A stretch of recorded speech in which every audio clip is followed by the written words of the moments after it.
Valeu, dupla. Beijo, até amanhã. Oi para você que está ligado na nossa programação, muito boa tarde. A partir de agora eu te faço companhia aqui no Band Cidade com as notícias da nossa região.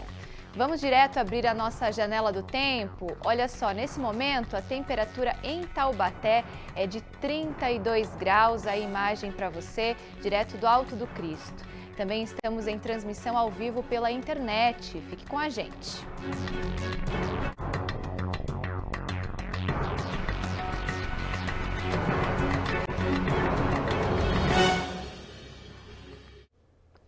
Problemas antigos que continuam em Taubaté. São as inundações e alagamentos que, em períodos chuvosos, como o de agora, causam transtornos para os moradores. Mesmo com as obras pluviais, a situação se repete na cidade, especialmente nas áreas onde o escoamento de água não é suficiente. Entre as soluções, a possibilidade de lagoas de contenção. Este ponto, bem no início da Rua Barão da Pedra Negra, no centro de Taubaté, fica assim quando chove. Rejane mora aqui e conta que isso acontece com frequência. Qualquer chuva, seja ela fraca ou forte, já está alagando esse início da Rua Barão. Nessa última chuva, os carros começaram a voltar de ré, foi um perigo. Eu tive que descer do carro com água pelo joelho, com medo de animais peçonhentos, de cair um raio, se eu tomar um choque e morrer. Na última quarta-feira, em apenas 3 horas, choveu mais de 80 milímetros na cidade. De acordo com a Defesa Civil, foram vários pontos de alagamento e 2 quedas de árvores. Por essas imagens, dá para ver a situação no dia. Na Avenida Desembargador Paulo de Oliveira Costa, o acesso ao posto de gasolina ficou prejudicado. Na Avenida Professor Walter Taumaturgo, a água cobriu parte dos carros. O local tem até um aviso que indica que ali é um ponto de alagamento. E fica o alerta. A previsão de chuvas continua. A gente está passando a temporada chuvosa, então essa temporada deve ser até março. A gente já vem de um solo saturado, então esse cuidado tem que ser redobrado. Qualquer sinal de alteração, acionar a Defesa Civil, telefone 199 imediatamente. No ano passado, a Defesa Civil Estadual decretou estado de alerta máximo aqui em Taubaté por conta das chuvas que caíram em fevereiro. Na época, a Prefeitura deu início a serviços para melhorar o escoamento das águas. A cidade, essa parte alta, quase toda edificada, então esse volume de água, ela vem sendo trazido por gravidade e acaba pegando esses pontos, a Avenida do Povo, e Campos Elíseos. Então essas áreas, elas realmente, acabam ficando saturadas. E que pese a gente tenha feito no decorrer do ano passado, e estamos ainda trabalhando no início desse ano, para fazer a melhoria disso daí, a gente precisa ainda ter um sistema que consiga segurar todo esse volume de água. Um projeto de melhoria da drenagem do município já existe, mas não há prazo para que comece a ser executado. Seriam lagoas de retenção, onde pegaria esse volume de água e seguraria, retardaria a entrada dentro do sistema de drenagem do município, para que não houvesse o saturamento. Nós teremos o do Campos Elíseos, que é um piscinão. Ele tem um projeto, né, que abrange toda aquela área lá, que aí precisa, né, ser realmente verificado junto a esses programas, porque o custo de uma obra dessa realmente é grande. E a outra ali no lado da Baronesa, que também seguraria esse volume de água e impediria, iria minimizar essa quantidade que iria cair, né, e ia chegar ali no ponto da Avenida do Povo. Tem que surtir efeito, né? Tomara. Em São José dos Campos, mais prejuízos do solo encharcado por conta das chuvas contínuas desse começo de ano. Parte de um condomínio residencial no Bosque dos Eucaliptos desmoronou nos últimos dias. Segundo os moradores, vagas de garagem e um quiosque já estão condenados. A repórter Caroline Correia está ao vivo no local e tem os detalhes para a gente. Oi, Carol, a Defesa Civil foi acionada? Boa tarde. Oi, Carol, boa tarde para você, para todos que nos acompanham. A Defesa Civil foi acionada, sim, esteve aqui no local e, inclusive, interditou essa área aqui, onde está toda enfaixada, né? Dá para a gente perceber que o muro cedeu junto com as vagas, né, de estacionamento, inclusive uma parte da área de lazer, né, também foi interditada. A prefeitura informou que não houve comprometimento dos blocos, são 80 apartamentos aqui, então não houve comprometimento desses apartamentos, né, o que é mais tranquilo para os moradores por enquanto, e esteve aqui ontem para fazer uma vistoria. Mas quem conversa com a gente agora é a Maiara. Pode vir, Maiara, por favor, que é moradora e estava aqui na hora que aconteceu. Maiara, conta pra gente, né? Foi de sexta-feira essa chuva intensa, né? Como é que foi quando vocês viram que isso aqui estava cedendo? Choveu bastante na sexta-feira, né? No sábado a gente foi surpreendido aqui com relação a todas as rachaduras. Nós verificamos que poderia cair, mas não tivemos a dimensão que poderia ser desse tamanho, né? Foi uma correria danada, tirando todos os carros daqui para que eles não caíssem juntos. E aí em seguida a gente já ligou para a polícia, para os bombeiros e Defesa Civil para eles virem até o local averiguar. E agora a Defesa Civil veio, fez análise junto com a Prefeitura, eles deram algum prazo para vocês, né? O que vocês esperam também, né? Porque se chover mais, pode ceder mais ainda, né? O laudo da Defesa Civil ficou pronto ontem, né? A Prefeitura veio aqui, averiguou ontem, ainda tem que passar um parecer para a gente, para poder falar como que eles vão fazer, né? Se eles vão fazer a parte do muro, se vão conter, alguma coisa do tipo. Nós estamos apreensivos, porque quanto tempo mais demora, mais chuva vai cair, mais pode descer o barro aqui. E a gente tem até comprometido aqui os quiosques que podem descer junto, a gente vai ficar sem toda essa parte, fora que está aberto também, né? Para a população ter acesso ao prédio. E vocês têm alguma preocupação de que essa erosão continue e possa chegar aos apartamentos? Sim, com certeza, né? A gente fica apreensivo aqui esperando até um parecer da Prefeitura, da Defesa Civil, para saber como que vai lidar para que não chegue até lá. Obrigada, viu, Maiara? Então é isso, pessoal, só para reforçar, então, a Prefeitura esteve aqui no local, fez, né, esse laudo e informou que não teve, então, o comprometimento dos prédios, mas segue fazendo a análise e estudo dessa área para que tudo normalize o mais rápido possível, Carol. Pois é, dá para a gente entender, né, essa apreensão dos moradores realmente foi um dano muito grande. Obrigada, Carol, pelas informações. Boa tarde para você. Uma vigilante do Parque Estadual da Serra do Mar, em Caraguatatuba, foi assaltada por criminosos que se passaram por visitantes. A ação, que aconteceu nesta segunda-feira, foi registrada por uma câmera de segurança do local. A imagem mostra 2 homens na entrada do Parque Estadual da Serra do Mar, em Caraguatatuba, falando com a vigilante. Depois de menos de 1 minuto de conversa, a mulher, de 23 anos, vira as costas e caminha em direção à guarita. Nesse momento, um dos homens saca a arma e corre em direção a ela. O criminoso chega a agredir a mulher e a rende dentro da guarita. Logo depois, a dupla foge em uma motocicleta. A Secretaria de Segurança Pública do Estado informou que foram roubados um aparelho celular, um colete balístico, uma pistola calibre 38 e munições. O caso é investigado pela Polícia Civil. Violência, né? Aves mantidas em cativeiro de forma irregular foram resgatadas pela Polícia Ambiental em Cachoeira Paulista. Após receber uma denúncia, a equipe realizou fiscalização em uma residência no bairro São João. No local foram encontrados 7 pássaros em um cativeiro, todos sem as anilhas que são exigidas para criadores de aves exóticas e silvestres.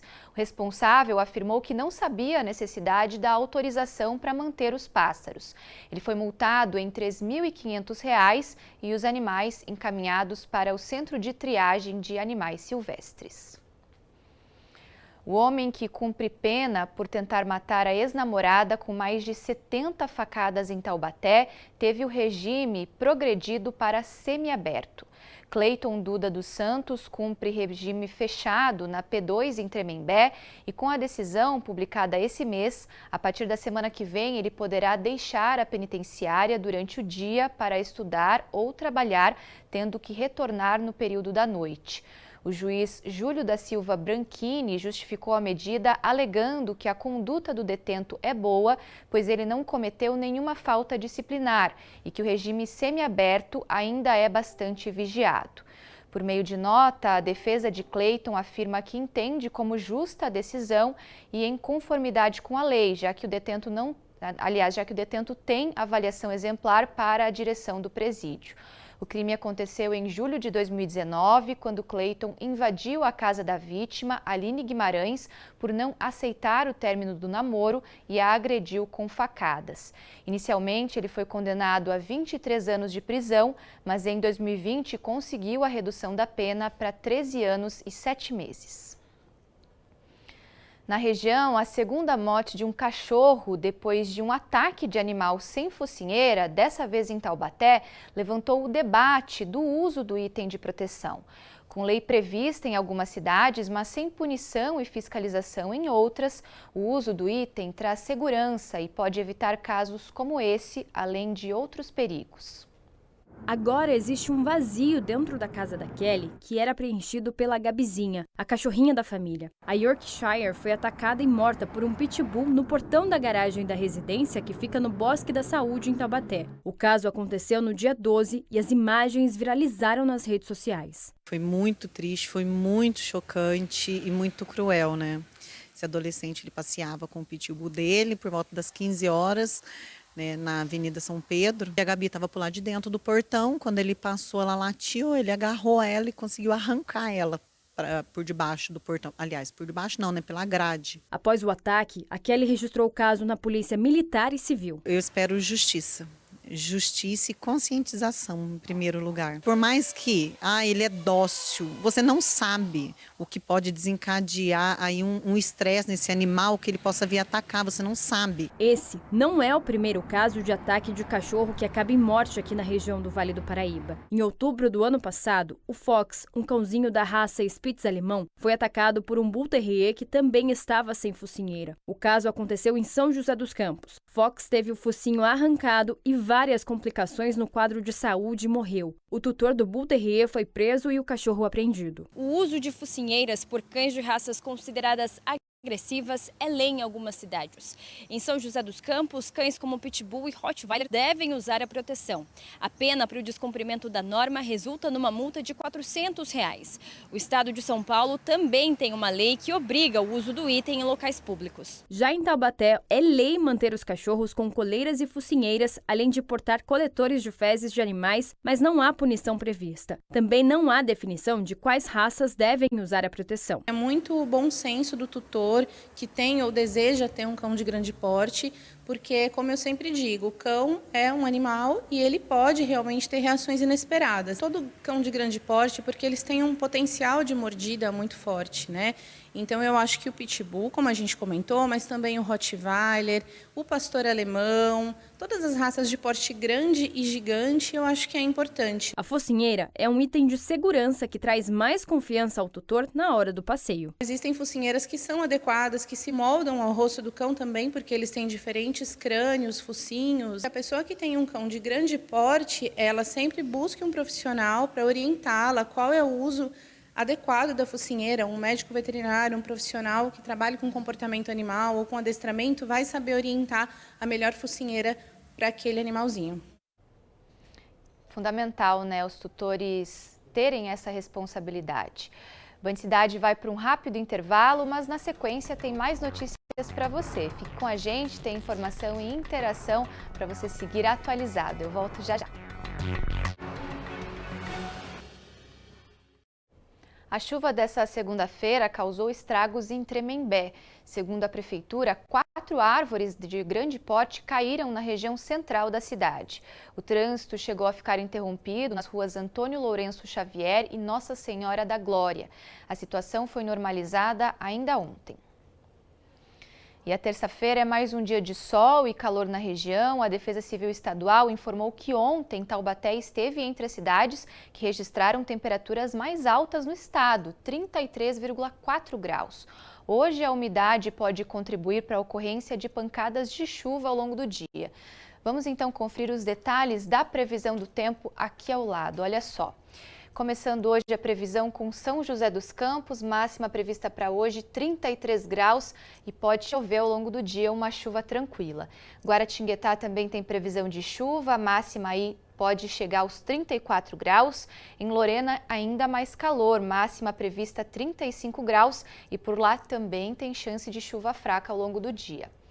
Próxima tela, temos outras cidades aqui da nossa região. Em Piquete, máxima deve chegar aos 34 graus, também com previsão de chuva.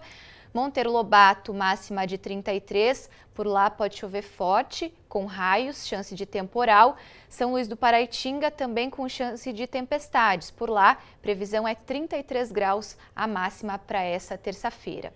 Agora o panorama com a tendência para os próximos dias. Hoje em Ubatuba, no litoral norte, previsão é de 31 graus a máxima, pode chover forte na cidade e nos próximos dias se mantém essa chance de tempestades, pelo menos até na quinta-feira, e faz calor também na cidade. Na sexta também chove, o calor continua, mas não deve ter temporal e no fim de semana, sábado, também tem chance de chuva e a máxima aí deve chegar aos 27 graus. Hora de saber o que os nossos telespectadores estão comentando no nosso WhatsApp, 997168021. Participe com a gente, é muito bom ver os rostinhos de quem nos acompanha. Primeira mensagem na tela da Maria de Potim. Boa tarde, estou com o Banho de Cidade todos os dias, ótimo jornal. Valeu, Maria, obrigada aí pelo seu carinho, né? Um abração. Próxima mensagem, Ramones de Queluz. Boa tarde, Carol, nós daqui da cidade estamos colados com o jornal. Valeu, Ramones. Abração para você, para todo mundo de Queluz que acompanha o Banho de Cidade. Próxima, agora é o Márcio de Taubaté. Boa tarde. Infelizmente, nem os cachorros têm segurança. Tem que ter alguma lei mais rígida. Pois é, o Márcio comentando, né, o assunto da reportagem que nós exibimos no bloco anterior, falando, né, do ataque que uma cachorrinha de Taubaté sofreu de um pitbull. Infelizmente, ela não resistiu. Tá aí, então, o comentário do Márcio de Taubaté. Obrigada também pela sua participação, viu? Uma nova lei que acaba de ser sancionada pelo presidente Lula passa a considerar crime as práticas de bullying e cyberbullying. O objetivo é reforçar a proteção para crianças e adolescentes. Agora está no Código Penal, vai ter multa para quem cometer bullying. Como nessa escola de São José dos Campos, interior paulista, no fim do ano passado. Um aluno aparece de costas para a câmera e leva tapas no rosto de uma colega de sala. Segundo a Secretaria de Educação do Estado, o estudante teve atendimento psicológico, mas não houve nenhuma punição à agressora. Se o crime for cometido por meios virtuais, o cyberbullying, além de multa, o criminoso pode pegar até 4 anos de prisão. A nova regra também prevê agravantes se o bullying for cometido em grupo, se houver uso de armas ou se houver outros crimes violentos. Ainda que a ideia da norma seja uma ideia boa de se desestimular essa prática, a pena foi pequena para o bullying.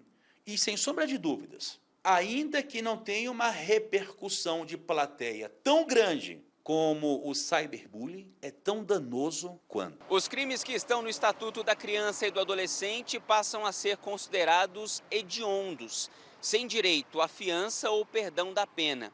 Estão também na mesma categoria o auxílio ou incentivo ao suicídio ou automutilação usando a internet, tráfico de crianças e adolescentes e sequestro de pessoas menores de 18 anos. Com o novo texto, sobe para até 8 anos de prisão a pena para quem exibe ou facilita a exibição de pornografia infantil, como o que aconteceu numa escola particular do Rio de Janeiro em novembro do ano passado. Alunos usaram inteligência artificial para montar fotos falsas de colegas nuas. Além de ser encarado como crime, eu entendo que existe um papel muito importante, tanto da escola como da família, em fornecer uma educação e uma formação emocional e social para que as nossas crianças e adolescentes, desde lá da educação infantil, sejam formadas baseadas na autoconfiança, na promoção da autoestima, na empatia, na cooperação com os demais.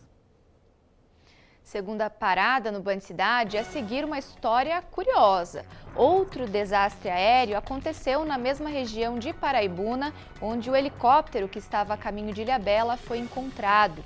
O caso foi há mais de 60 anos. É logo depois do intervalo.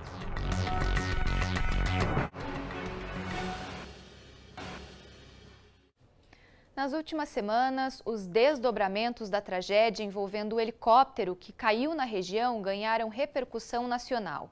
O ponto exato da queda da aeronave fica em Paraibuna e aquela mesma região reserva uma curiosidade em sua história. Por ali, outro desastre aéreo aconteceu há mais de 60 anos e deixou 26 pessoas mortas. Veja na reportagem de Fernanda Belo e Adonias Araújo.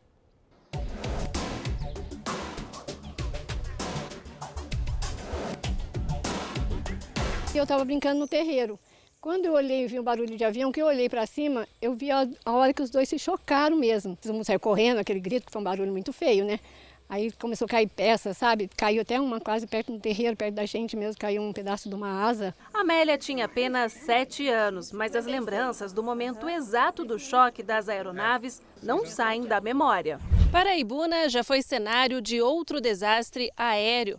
Bem aqui nessa região, no bairro da Grama, 2 aviões caíram depois de colidirem no ar. O acidente foi no dia 26 de novembro de 1962. Neste local ficaram os destroços do avião que saiu de Congonhas, em São Paulo, e iria para o aeroporto Santos Dumont, no Rio de Janeiro. A outra aeronave particular ficou a poucos quilômetros daqui. O avião teria saído quase na mesma hora do Rio de Janeiro e iria para a capital paulista. Na capa do jornal da época, a notícia de que 26 pessoas morreram. Vinha-se do Rio para São Paulo e de São Paulo para o Rio na mesma aerovia. Nesse caso, neste ponto sobre o município de Paraibuna, houve uma colisão. Pelo que eu tomei conhecimento, um dos pilotos que estava voando em regras visuais, né, aquelas regras que você tem que olhar para fora para determinar onde você está e não eletrônica, ele alterou em 150 metros a altura dele, né, a altitude dele, desculpe, desceu e colidiu de frente com outra aeronave. A colisão deve ter ocorrido em torno de quase 800 km por hora. Por isso que acharam uma aeronave aqui nesse local e acharam o restante da aeronave quilômetros depois. Mauro esteve no local. Tinha 16 anos quando fez essa foto da família bem nos destroços da aeronave. Estava uma tardeira muito grande, devido à queda do avião, com certeza ele explodiu, né? E embicou nesse pântano, nesse lodo aí. Foi terrível. Então estive lá uma semana depois. Uma história que marcou a cidade e também a vida do senhor Otávio. Quando eu vi o barulho, eu saí correndo, porque eu via onde caiu. É a divisa nossa, da nossa fazenda. Aí eu saí correndo, naquele tempo eu corria bem, né? E tinha um cavalo pastando na beira do trilho, já peguei no rabo dele, já mandei ele morrer acima e já adiantou mais para mim chegar mais logo lá, né? Aí cheguei lá, vi um pedaço do avião para tudo quanto era lado. Hélice de um dos aviões e até mesmo um pneu da aeronave de maior porte. Esse daqui está na casa do João. Eu não morava aqui nesse tempo, depois adquiri essa propriedade e o rapaz que trouxe o pneu ficou aqui, então eu mantive ele aí, né? Porque muita gente olha e admira de ter acontecido, aquela coisa tal, né? Guarda-se isso aí como relíquia, né? Porque fazer o quê? Ficou. Cada um tem a sua versão para contar e, de alguma forma, lembrar do que houve pelas terras de Paraibuna. Mesmo não tendo vivido essa época, parece que passa um filme na cabeça, como se eu tivesse vivido essa época de 62 e vivido de novo hoje, pelo que eu sei dos relatos do que ocorreu na época passada, né? Paraibuna, que quase que não aparecia no mapa, ficou conhecido a nível nacionalmente, né? E isso foi até uma parte até interessante para a cidade, mas triste ao mesmo tempo. Os relatos do acidente de 62 parecem se repetir neste ano, com a queda de um helicóptero na Serra do Mar. Foi uma ocorrência, mas não está ligada à região, não está ligada à atividade, à aviação. Inclusive a aviação é o transporte mais seguro do mundo há muitos anos, tá? Então foi apenas uma coincidência. Mas, por exemplo, no transporte aéreo comercial é bom consultar. Entra no site da ANAC, consulta para ver se a empresa é idônea, que mesmo não sendo aviação, é previsível, até de carro passando pela serra, que você pode encontrar nevoeiro, por exemplo. Então é um planejamento.